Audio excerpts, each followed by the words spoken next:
semua terbatas. Tapi atakallah, apa yang dianugerahkan Allah terhadap hambanya yang berupa darul akhirah itu tidak terbatas.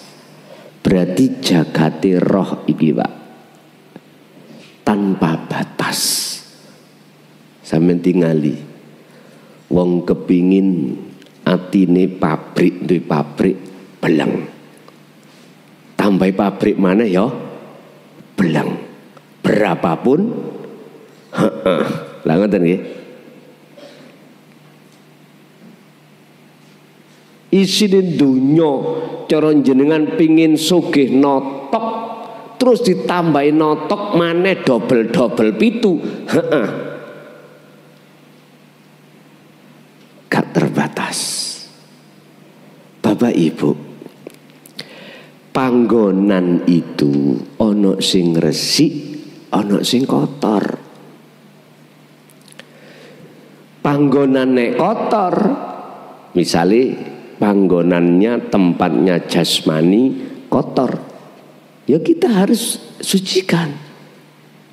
Baju najis sucikan, kotor sucikan. Iki diatur syariat. Pun ini bukan wilayah saya. Bukan wilayah saya untuk membahas, karena tauhid itu membahas tentang hati. Nanti masalah fikih itu ada yang bahas sendiri. Saya khusus membahas tentang hati.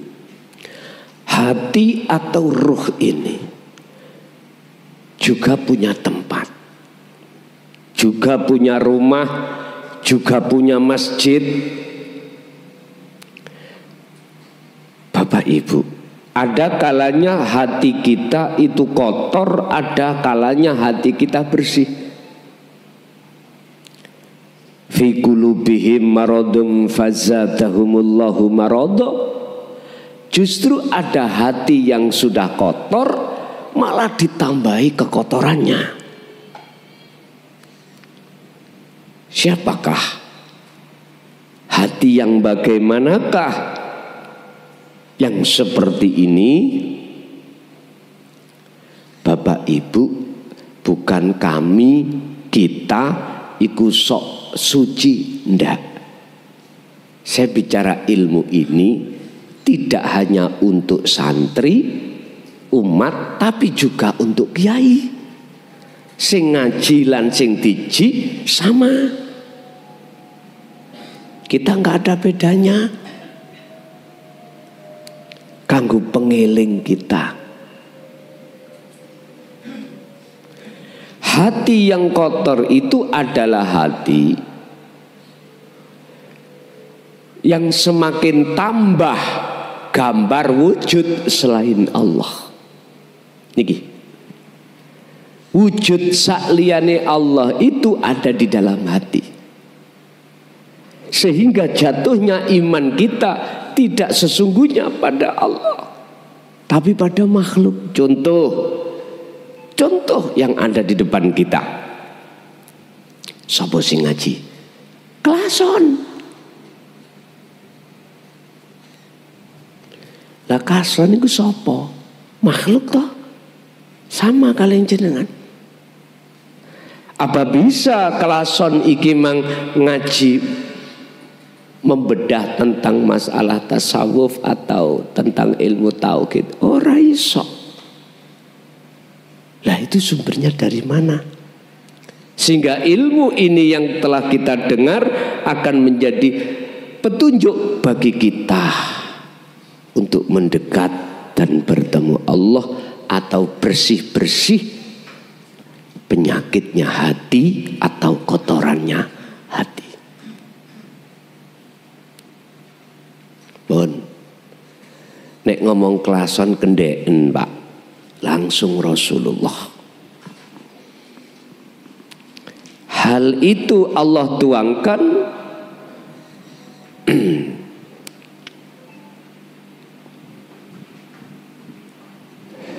di dalam salah satu ayat yang Allah katakan, innaka la tahdi man ahbabta walakinallaha yahdi may yasha.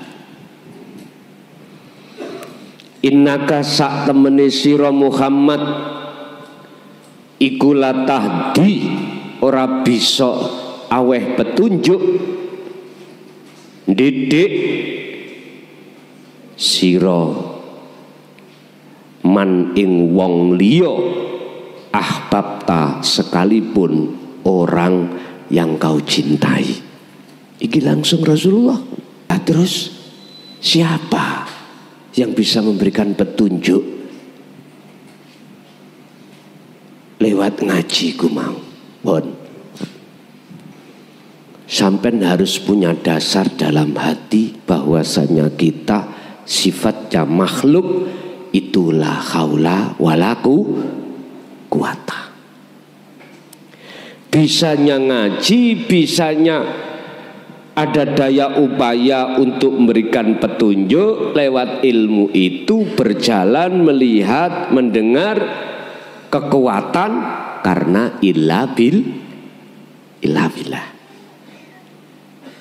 Ringkese ngomong, jikalau dalam diri saya tidak ada wujude Allah, kelason iki ora iso njeplak cangkeme. Meneng. Karena sifatnya kelason la haula wala quwata. Makanya tinggal jenengan mandangnya mandang siapa.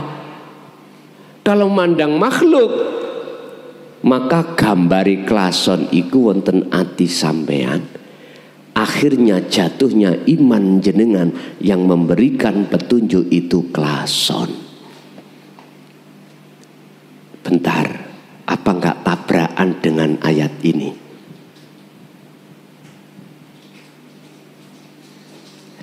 Gara-gara kita itu hati membangun isini dunia, maka Allah lupakan hati kita tentang Allah. Gara-gara kita memandang tersilaukan oleh wujudnya makhluk kelason, maka jenengan tidak bisa memandang Allah yang menguasai kelason. Laksana besok jam 12 siang, lihatlah matahari. Tatkala kau melihat sinarnya, kau tidak akan pernah melihat wujudnya matahari. Enggak mampu, Pak. Laksana seperti itu.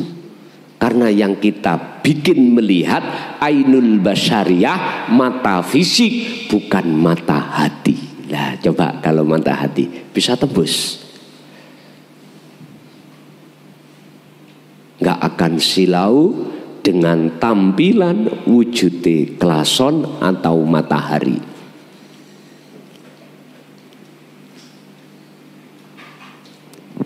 Bapak Ibu hadirin jamaah rahimakumullah.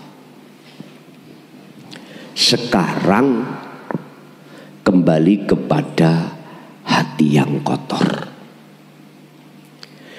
Jikalau ini kita biarkan gambar-gambar wujud makhluk dalam hati kita, kita biarkan, maka fazadahumullahu marodo, bertambah, Pak.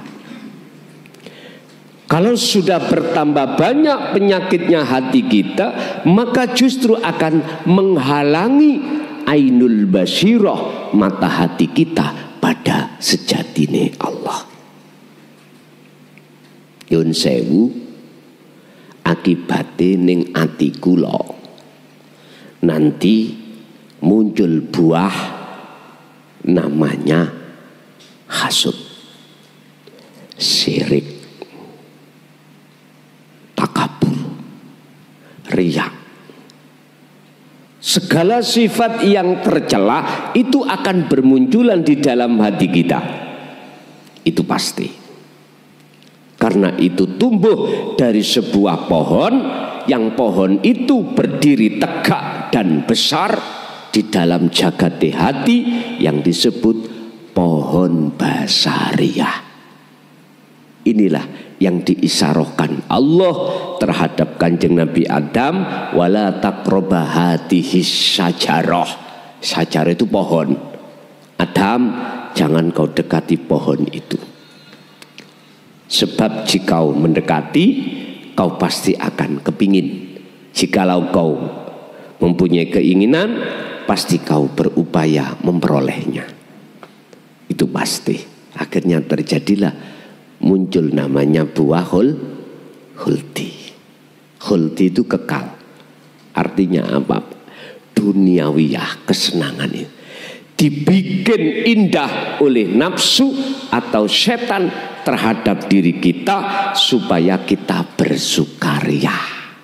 Sebab kalau ini sudah ngumpul di dalam hati, jagat hati kita, maka yang muncul sifat-sifat tercela.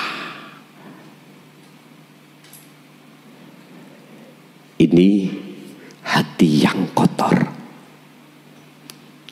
Maka diturunkanlah ayat ini supaya kita bersih hati.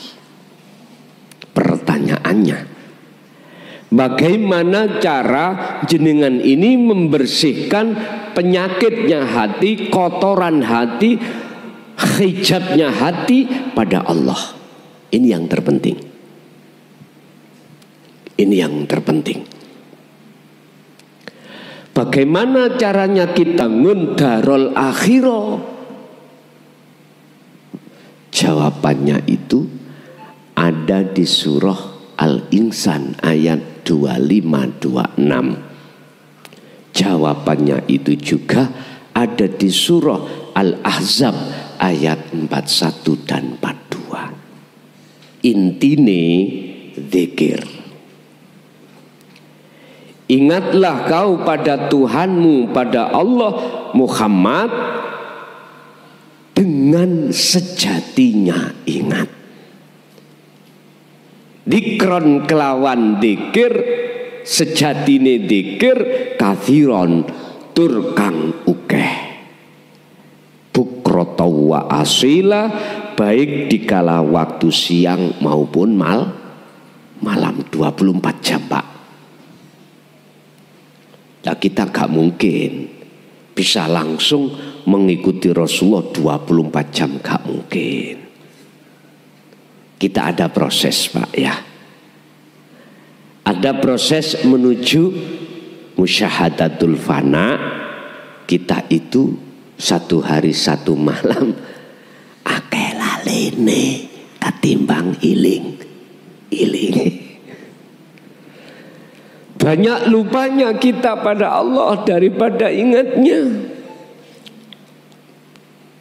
Lupa dan ingat. Yang dimaksud ingat iki disebut tak Pak menurut ayat itu. Zikir iku bahasa Arab, bahasa Quran. Basa Jawa eling, Indonesia ingat. Secara harfiah lugot, secara istilah, secara maknawiyah, dzikir itu adalah, eling itu adalah hati sampean ada satu kesadaran, sadar lewat merasakan, meyakinkan apa geraknya dunya iki. Yang menggerakkan hanyalah Allah. Yang Allah itu tidak jauh dari diri makhluk jenengan atau diri makhluk lain jenengan. Alias innallaha ala kulli syai'in muhit. Allah itu selalu meliputi segala hal, sesuatu apapun. Kalau ini sudah jenengan zikirkan, sadarkan hati, semakin lama maka hatimu akan terasa dekat Allah itu. Allah ya ning jero, Allah ya ning jaba. Inilah yang dimaksud Kanjeng Nabi. Jikalau kau tidak bisa melihat wujudnya Allah, paling tidak kau merasa selalu dilihat oleh Allah. Allah dekat. Karena dasar dalam hati jenengan ada rasa dekat, ada rasa, ada iman kalau Allah yang menggerakkan jenengan. Itulah maksudnya ihsan, kata Rasul seperti itu. Berarti jenengan kedah zikir yang dimaksud dikau zikron kathiron. Uzkurullaha do ilingo siro Allah ing Gusti Allah. Zikron kelawan mutlak nih, zikron kelawan zikir sejatine zikir. Lah sejatine zikir itu adalah hatimu diem tapi meyakini, merasakan kehadiran Allah, wujud Allah yaitu hidup dalam dirimu sehingga bisa menggerakkan dirimu atau makhluk yang lain. Inilah yang dimaksud cara untuk bebersih dari kotoran penyakitnya hati. Ya inilah Pak yang dimaksud sebagai darul akhirah. Jenengan bangun bangunan akhirat rohaniah. Wis terserah jenengan gelem nglakoni apa ora, terserah. Sing penting ayat ini sudah Allah sampaikan untuk membersihkan penyakit di hati, terutama tentang penyakit yang ada namanya penyakit syirik.